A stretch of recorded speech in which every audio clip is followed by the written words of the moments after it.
Հրապարակում է քրեական գործով կայացված վերդիկտի ներածական և եզրափակիչ մասերը։ 07/05/25 թվական քաղաք Երևան քաղաքի առաջի այցյանի ընդհանուր և Ասիան քրեական դատարանը նախագահության դատավորչի Չվանի, քարտուղարության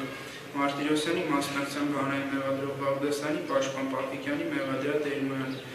Քննության առումով քրեական գործ մեղադրանքի Տիգրան Գևորգի Տեր-Մոյանի Քրեական օրենսգրքի 329-րդ հոդվածի 2-րդ մասի առաջին և 3-րդ կետերով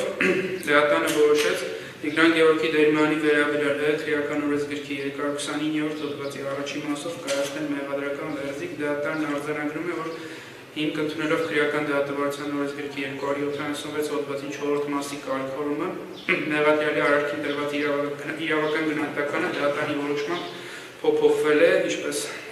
նշվեց, քրեական օրենսգրքի 329 հոդվածի առաջին մասով մեղավոր ճանաչվել։